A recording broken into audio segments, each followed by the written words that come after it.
Assalamualaikum warahmatullahi wabarakatuh. Jumpa kembali teman-teman mahasiswa dimanapun Anda berada. Pada pertemuan kali ini kita akan membahas tentang pengantar pendidikan Pancasila. Tentu ke depan eh, akan ada beberapa poin hal yang akan kita bahas tentang apa-apa saja gitu ya yang menjadikan Pancasila begitu penting untuk kita kaji dan kita pelajari bersama. Baik, teman-teman, yang pertama kita akan melihat landasan mata kuliah Pancasila ada 5. Pertama, dilihat dari landasan historis, yang kedua landasan filosofis, yang ketiga landasan yuridis, keempat landasan sosiologis, dan yang kelima adalah landasan pedagogis. Nah, apa yang menjadi landasan historis sebagai poin yang utama, yang pertama gitu ya, daripada mata kuliah Pancasila? Tentu hadirnya Pancasila tidak dapat kita pungkiri dan kita lepas dari perjalanan panjang sejarah kita, ya. Karena berdirinya Pancasila itu diawali ya daripada BPUPKI gitu ya, yang dimana pada waktu itu BPUPKI ya eh, merumuskan gitu ya nilai-nilai luhur yang akan dijadikan sebagai falsafah ya bangsa ini ya begitu. Walaupun nanti pada akhirnya BPUPKI dibubarkan lalu dibentuk PPKI ya lalu di sebelum tanggal 18 Agustus 1945 di mana Pancasila disahkan sebagai sebuah falsafah negara gitu ya. Itu diawali dengan adanya Piagam Jakarta. Tentu sejarah ini eh, sangat mengikat gitu ya daripada berdirinya Pancasila itu sendiri. Maka daripada itu, sekali lagi eh, mata kuliah atau pendidikan Pancasila ini tidak bisa lepas daripada sejarah panjang bangsa kita. Yang kedua, landasan filosofis. Tentu di balik Pancasila ini gitu ya, 5 dasar negara ini terdapat nilai-nilai luhur yang harus kita pahami gitu ya, dan kita implementasikan dalam kehidupan sehari-hari, baik nilai-nilai ketuhanan, nilai-nilai kemanusiaan, nilai-nilai keadilan, nilai-nilai permusyawaratan, dan nilai-nilai persatuan.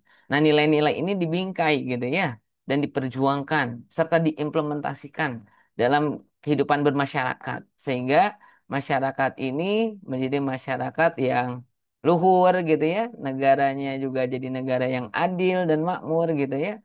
Dan tentu ini menjadi harapan ya para pendiri bangsa kita.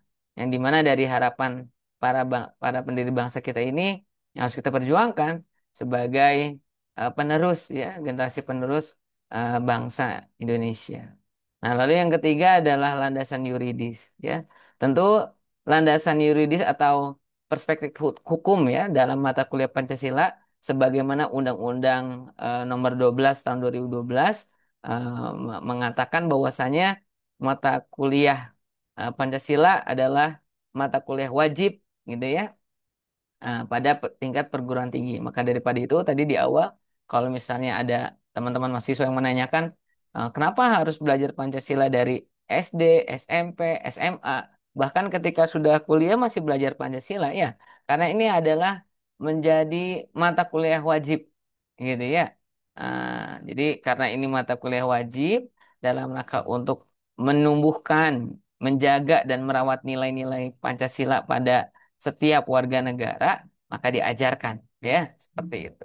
Itu secara hukum. Lalu yang berikutnya secara hukum apalagi Pancasila ini menjadi core of the core, sumber dari segala sumber hukum ya yang berlaku di Indonesia. Jadi segala hukum ya produk hukum yang ada di Indonesia pasti landasannya adalah Pancasila. Seperti itu teman-teman. Lalu yang keempat adalah landasan sosiologis. Bagaimana Pancasila mengajarkan kita sebagai rakyat atau masyarakat yang guyup, masyarakat yang mengedepankan simpati, masyarakat yang mengedepankan empatinya, masyarakat yang senantiasa mengedepankan ya kepentingan-kepentingan luhur bangsa ini dan juga masyarakat yang senantiasa mengedepankan kepentingan umum ya, kepentingan orang lain daripada kepentingan pribadi. Ya.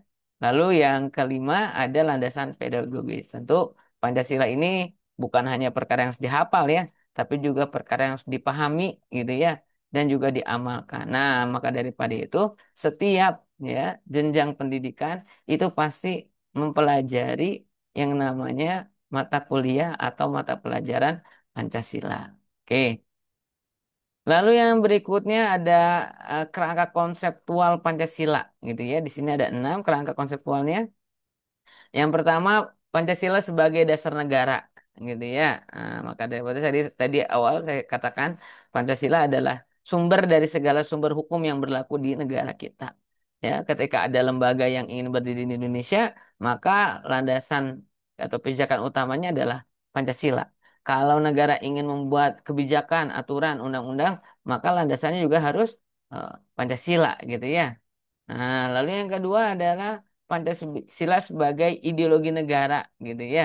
Nah, maka daripada itu negara kita, negara Indonesia gitu ya, yang menjadikan Pancasila juga sebagai ideologi negaranya gitu ya. Maka nilai-nilai dari 5 panca ini gitu ya, 5 nilai dasar ini gitu ya, itu harus tertanam gitu ya dari pucuk pimpinan, dari apa?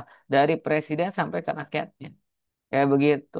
Setiap masyarakat gitu ya dituntut untuk mengamalkan nilai-nilai Pancasila, nilai-nilai luhur Pancasila gitu ya. Nah, maka daripada itu kita sebagai bangsa Timur dikenal dengan etikanya, moralnya dan itu semua kita peroleh daripada Pancasila itu sendiri. Gitu ya. Lalu yang ketiga, Pancasila sebagai pandangan hidup bangsa.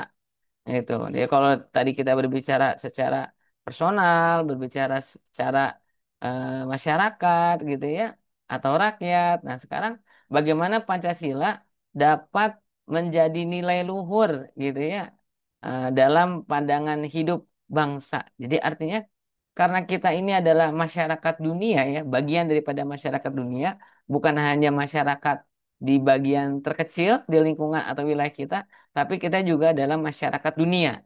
Ya. Nah, tentu ketika kita tampil di tengah-tengah dunia, yang kita kedepankan adalah nilai-nilai luhur Pancasila tadi.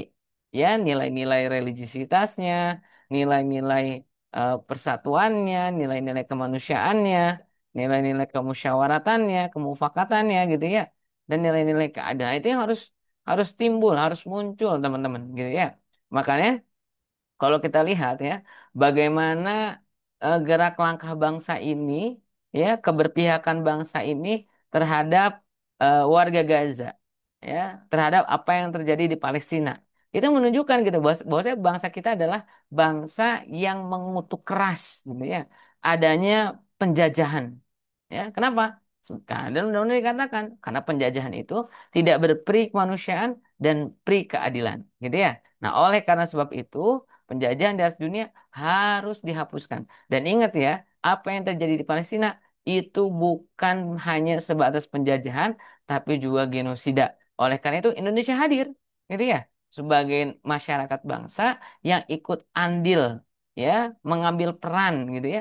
Untuk apa? Untuk menyelamatkan dan untuk memerdekakan warga Gaza atau warga Palestina. Ya begitu.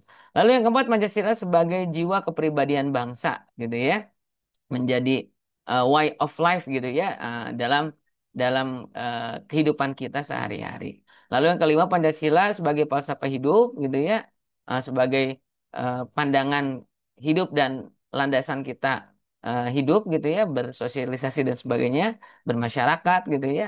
Dan yang keenam Pancasila sebagai paradigma pembangunan. Tentu paradigma pembangunan di sini bukan hanya pembangunan secara fisik infrastruktur gitu ya, tapi juga pembangunan manusia gitu ya. Karena sebaik-baik manusia adalah manusia yang memiliki budi pekerti yang luhur gitu ya. Sebaik-baik manusia adalah manusia yang dapat memberikan dampak atau manfaat bagi manusia yang lainnya. Nah, itu kerangka konseptual Pancasila. Yang berikutnya ada visi, misi, tujuan, dan desain pendidikan Pancasila. Yang pertama, visi ya. Visi dari pendidikan Pancasila yaitu membentuk generasi bangsa yang beriman, bertakwa, berkarakter, berbudaya, dan mampu mengamalkan nilai-nilai Pancasila dalam kehidupan bermasyarakat, berbangsa, dan bernegara. Jadi artinya begini teman-teman. Ketika kita berbicara pendidikan manusia, pendidikan Pancasila, maka luaran pertamanya, luaran utamanya, output daripada pendidikan ini adalah bagaimana ya mereka-mereka kita yang sudah belajar atau sedang mempelajari Pancasila gitu ya. Nah, itu dekat dengan Tuhannya, menjadi insan yang beriman dan bertakwa. Kayak begitu. Makanya ini linear dengan apa? Dengan nilai yang pertama, ya. Poin pertama dalam Pancasila yaitu nilai-nilai ketuhanan yang Maha Esa. Nah, implementasi daripada ya nilai-nilai ketuhanan Maha Esa adalah keimanan dan ketakwaan.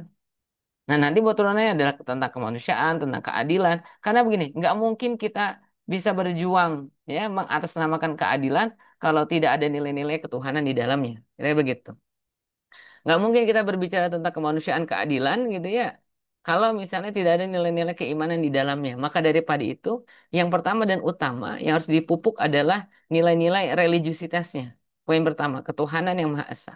Kayak begitu. Makanya ketika masyarakat sudah beriman dan bertakwa sebagai implementasi daripada nilai ketuhanan Maha Esa, maka nanti luaran berikutnya dia akan berkarakter dengan karakter yang baik, dia akan berbudaya dengan budaya yang baik, dan dia dapat mengamalkan ya nilai-nilai hidup Pancasila di tengah-tengah masyarakat dengan baik. Kayak begitu. Itu visinya. Adapun misinya ya yaitu yang pertama menanamkan ya pemahaman nilai-nilai Pancasila sebagai dasar negara dan pandangan hidup bangsa. Jadi menanamkan artinya mata kuliah ini bukan hanya cuman sebatas dibaca dan dihafal gitu ya, tapi harus tertanam dalam diri kita ya sebagai apa ya sebagai bentuk karakter karakter bangsa kayak begitu. Jadi Pancasila bagi mahasiswa berbeda Pancasila bagi anak SD kan kira-kira begitu. Kalau di SD mungkin mereka baru menghafal, kalau kita udah kuliah berarti bukan lagi menghafal tapi sudah pada tahapan pengimplementasian nilai-nilai Pancasila. Lalu yang kedua membangun karakter generasi muda melalui penguatan sikap toleransi, gotong royong, dan cinta tanah air. Nah, hal ini yang juga apa ya, sealiran nafas gitu ya, linear dengan nilai-nilai kemanusiaan. Gak mungkin kita paham nilai-nilai kemanusiaan ya kalau kita tidak mengedepankan nilai-nilai toleransi. Ya, nggak mungkin kita memahami nilai-nilai kemanusiaan kalau kita tidak hidup bergotong royong. Nggak mungkin kita menjadi masyarakat yang bersatu kalau kita tidak memiliki rasa cinta terhadap tanah tanah air, kayak begitu. Nah, maka daripada itu teman-teman semua, gitu ya, ah, pendidikan Pancasila ini membangun ya karakter bangsa dalam setiap diri kita, gitu ya, setiap masyarakat, gitu ya, untuk mengedepankan nilai-nilai toleransi gitu ya, bergotong royong dan cinta terhadap tanah tanah air. Nah, lalu yang berikut adalah tujuan ya, tujuan daripada pendidikan Pancasila yaitu menumbuhkan pemahaman ya mendalam tentang nilai-nilai luhur Pancasila sebagai ideologi bangsa gitu ya. Nah, ideologi ini buah pikir manusia ya tentu ini Pancasila ini adalah buah pikir para pendiri bangsa kita ya, founding father kita ya, founding parent kita karena bukan hanya ayah tapi ibu ya, maka dia itu founding parents gitu ya, para pendiri bangsa kita, orang tua pendiri bangsa kita menginginkan bahwasanya nilai-nilai Pancasila itu adalah sebagai apa falsafah hidup yang lurus gitu ya. Nah, jadi dari buah pikir lalu terimplementasi dalam kehidupan sehari-hari ya, baik berbangsa maupun dalam bernegara tujuannya. Lalu membangun karakter bangsa yang kuat ya, yang beretika dan bertanggung jawab. Ini kan adat ketimuran ya.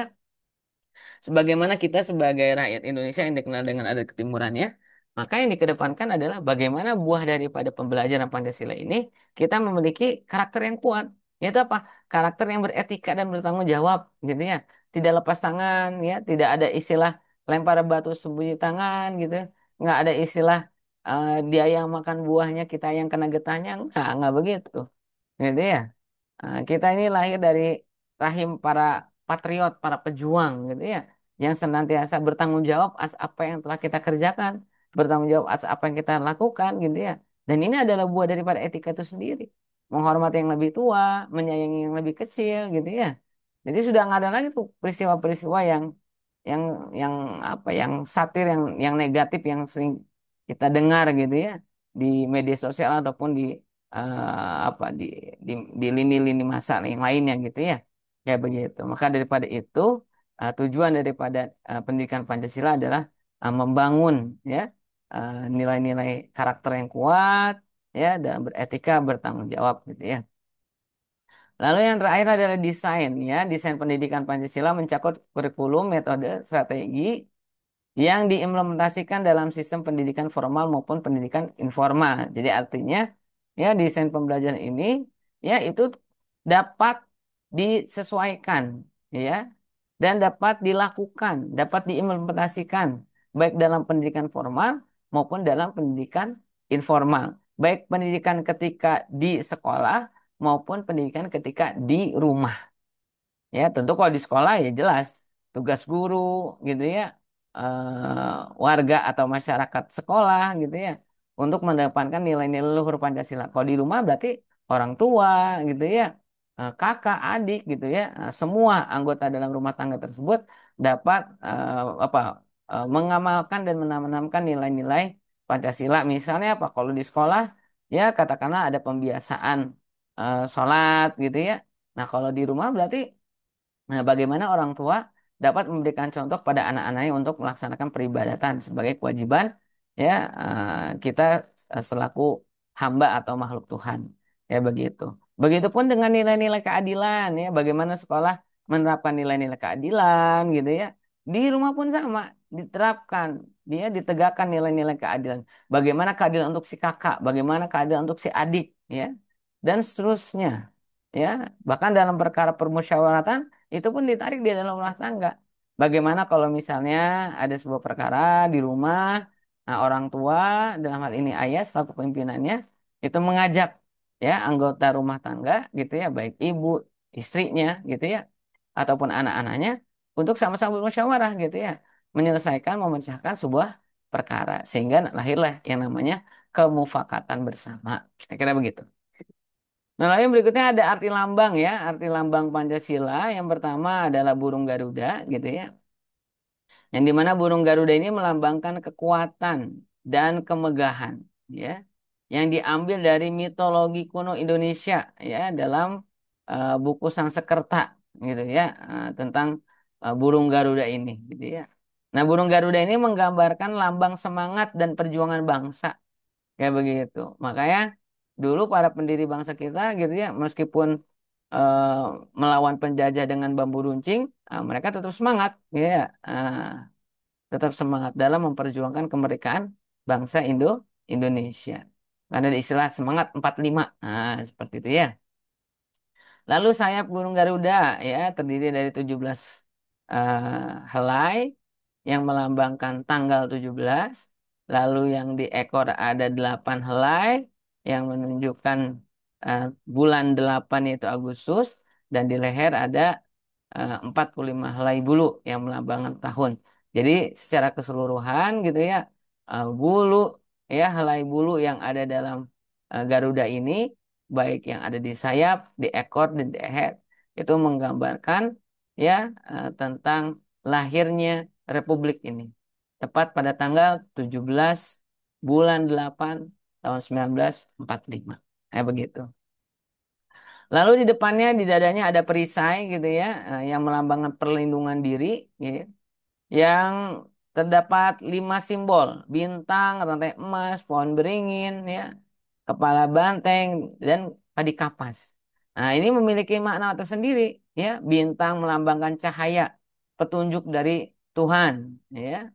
Lalu rantai emas melambangkan hubungan manusia yang saling membantu dan saling menghormati satu dengan yang lainnya, menjalin hubungan ya sosial yang baik ya, membangun circle yang positif ya. Pohon beringin melambangkan persatuan, perlindungan, kebinekaan. Kepala banteng melambangkan semangat musyawarah demokrasi.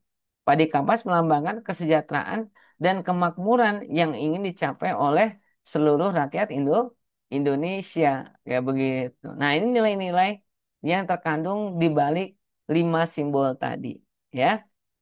Adapun pita di bawahnya gitu ya, yang bertuliskan Bhinneka Tunggal Ika yang artinya berbeda-beda tetapi tetap satu. Nah, semboyan ini menggambarkan adanya persatuan ya di tengah keberagaman ya suku dan budaya Indonesia. Nah, oleh karena itu, teman-teman semua gitu ya, kita ketahui bangsa kita didirikan dari bangsa yang apa? Bangsa yang begitu besar gitu ya. Nah, dari Sabang sampai Merauke memiliki apa budaya, karakter yang berbeda-beda ya, namun di balik perbedaan itu ada satu kesamaan, keutamaan gitu ya, yaitu persatuan. Jadi apapun warna kulitnya, ras, budaya, agama, kita tetap satu ya. Berbeda-beda tapi tetap satu. Lalu yang berikutnya ada pendekatan kurikulum gitu ya. Nah, pendekatan kurikulum ini berarti kan pendekatan terhadap bagaimana pengimplementasian Pancasila dalam apa? Dalam pendidikan gitu ya. Yang pertama ada terintegrasi ya dalam mata pelajaran pendidikan Pancasila atau kewarganegaraan ya. Kalau zaman dulu dikenal dengan istilah PKN gitu ya di setiap jenjang pendidikan ya tadi saya bilang di kelas satu ada kelas 2 dua ada 3 ada SD ada SMP ada SMA ada kuliah juga ada lalu yang kedua penguatan nilai-nilai Pancasila melalui materi kontekstual ya dan studi kasus jadi pengalaman belajar pendidikan Pancasila ini itu pertama secara kontekstual gitu ya dan yang berikutnya studi kasus. Nah, kalau studi kasus ini masuk ke poin yang tiga. Pembelajaran berbasis project atau project based learning. Itu. Ya, di mana project based learning ini atau pembelajaran berbasis project ini mengasah ya para peserta didik gitu ya untuk menerapkan nilai-nilai Pancasila. Jadi sekali lagi ya, Pancasila bukan hanya semata-mata nilai-nilai yang hanya dihafal gitu ya, tapi juga diimplementasikan dalam kehidupan bermasyarakat, dalam kehidupan sehari-hari ya. Katakanlah misalnya apa yang sekarang lagi rame ya, misalnya terjadinya apa cyberbullying misalnya gitu ya atau bahaya laten judi online. Nah, itu coba kira-kira apa yang melatari mereka tuh melakukan cyberbullying, apa yang melatari orang-orang melakukan judi online. Kan seperti itu. Nah, lalu dilihat dari nilai-nilai Pancasila, apa yang buat mereka tuh melakukan itu. Sehingga mereka tidak menjadi manusia yang sebagaimana diharapkan oleh para pendiri bangsa kita. Kan udah jelas ya, kita itu hidup berlandaskan nilai-nilai luhur Pancasila. Maka kalau semua menjalankan hidup ya berlandaskan nilai-nilai luhur Pancasila, maka nggak mungkin ada yang namanya ya perbuatan hal tadi kayak seperti bullying, cyberbullying gitu ya, maupun apa bahaya laten judi online. Ya, orang nggak mungkin main berjudi gitu kalau dia mengetahui betapa luhurnya nilai-nilai ketuhanan yang ditanamkan dalam Pancasila. Begitu. Nah, maka sekali lagi dalam pendekatan kurikulum atau dalam pengimplementasiannya itu bisa dilakukan oleh dua hal gitu ya, baik secara teoritis gitu ya maupun implementasi. Nah, lalu metode belajarnya gitu ya. Pertama, metode diskusi, dialog gitu ya. Metode ini mendorong peserta didik untuk berdialog dan memahami perbedaan pendapat berdasarkan prinsip musyawarah. Jadi artinya karena ini berdialog, tentu setiap orang punya gagasan masing-masing, punya idenya masing-masing. Nah, ketika mahasiswa yang satu dengan yang lain gitu ya, dalam berdialektika memiliki perbedaan, satu dengan yang lainnya harus saling menghormati, kan begitu ya. Lalu apalagi ya? Ada studi kasus ya, menggunakan permasalahan nyata untuk mendorong penerapan prinsip-prinsip Pancasila dalam kehidupan sehari-hari. Tadi ya apa, eh, pembelajaran dengan apa dengan praktik langsung di lapangan gitu ya. Metode project based learning gitu ya. Jadi begitu. Lalu yang ketiga, pendidikan karakter dan keteladanan, memberikan contoh perilaku konkret yang mencerminkan nilai-nilai Pancasila. Nah, tentu seefektifnya nasihat adalah dengan perbuatan. Jadi ya, nah kita sebagai seorang guru, dosen, atau orang yang dituakan, orang tua gitu ya.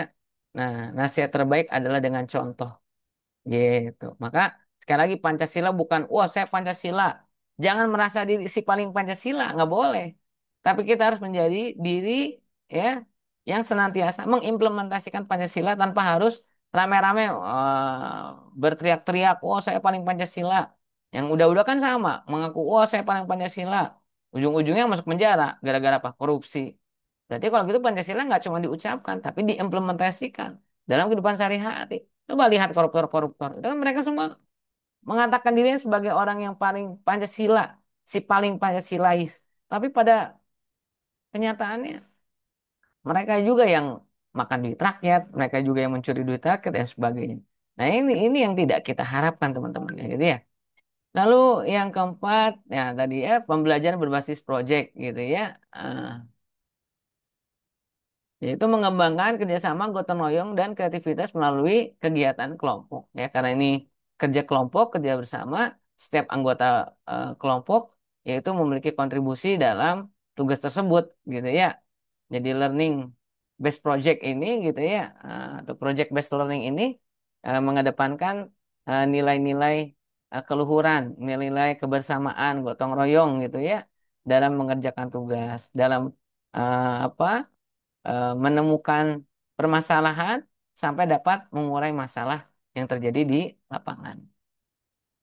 Lalu yang berikutnya ada lagi strategi implementasi, ya, menjalin kerjasama antara sekolah, keluarga, dan masyarakat untuk membangun ekosistem pendidikan yang berlandaskan Pancasila, melibatkan peserta didik dalam kegiatan ekstrakurikuler seperti apa? Pramuka, program bakti sosial, gotong royong, debat dan simulasi musyawarah, maupun yang terakhir pemanfaatan teknologi untuk menyampaikan nilai-nilai Pancasila melalui media digital yang menarik dan interaktif gitu ya.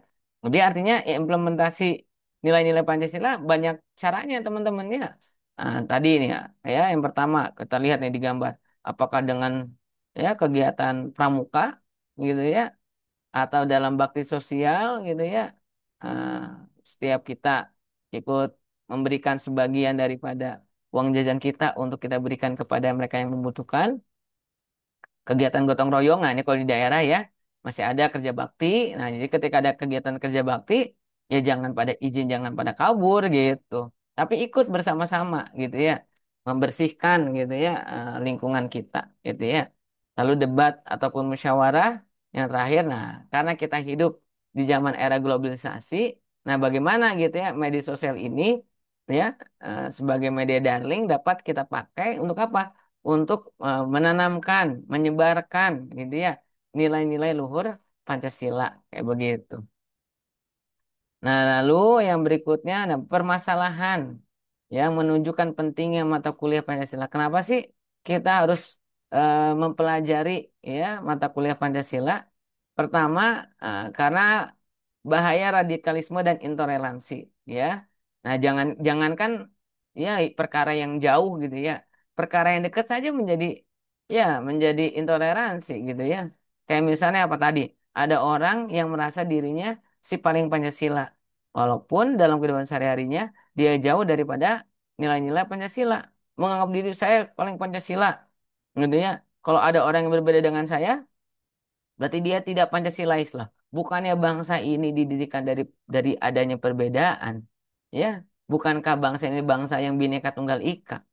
Nah, maka daripada itu, dalam memahami Pancasila harus dalam kerangka yang luas gitu, bukan kerangka yang sempit dan picik gitu. Menganggap hanya diri yang benar, yang lain salah. Enggak begitu. Ya, nah, maka itu dikedepankan gitu ya, nilainya toleransi. Kayak gitu. Yang kedua, krisis moral dan etika ya. Semakin ke sini gitu ya, semakin banyak kasus-kasus ya yang kita lihat di lapangan gitu ya. Apakah ada murid yang tidak hormat dengan gurunya, ada murid yang berbuat yang tidak baik pada gurunya, ya, ada anak yang menganiaya orang tuanya, ya. Ini kan menunjukkan bahwasanya bangsa kita sedang apa? Sedang krisis moral, teman-teman. Kayak begitu bangsa kita sedang kehilangan sosok gitu ya sebagai figur ya yang dapat dicontoh oleh generasi bangsa kita. Ya, lagi-lagi kita dihadapkan dengan informasi adanya korupsi, kekerasan, pembegalan dan lain sebagainya. Ya, yang itu semua justru bukan memberikan dampak positif bagi bangsa dan negeri kita, yang ada malah menyudutkan, membuat generasi kita menjadi generasi yang lemah, jauh daripada etika dan moral. Ya.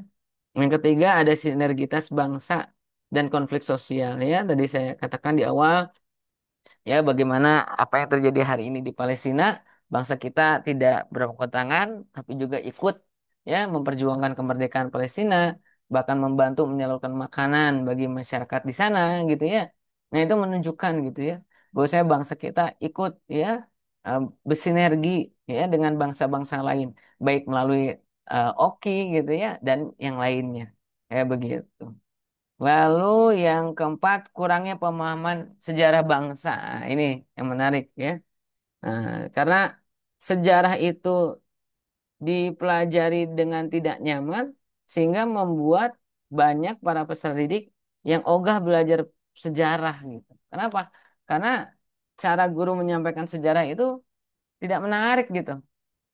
Ya, cuman sebatas menghafal nama, tempat, tahun, tanpa mendalami hikmah apa sih yang terdapat dalam peristiwa tersebut gitu ya, point of view-nya apa gitu yang terjadi dari peristiwa tersebut ya, point of view-nya apa yang bisa kita angkat dari peristiwa tersebut. Nah, itu yang kadang-kadang dikesampingkan ya. Yang penting pertanyaannya, tanggalnya tanggal berapa, bulannya bulan berapa, di mana tempatnya, siapa tokohnya. Memang itu tidak salah teman-teman gitu ya. Betul, kita juga harus paham tanggal, tempat, tokoh. Tapi jauh daripada itu, kita juga harus memaknai ya apa yang bisa kita peroleh, kita ambil dari peristiwa tersebut. Kayak begitu. Ya. Nah, maka daripada itu kata Bung Karno, jas merah. Ya, jangan lupa terhadap sejarah. Nah, kalau kita lupa terhadap sejarah, nah, maka bangsa ini akan punah. Begitu ya.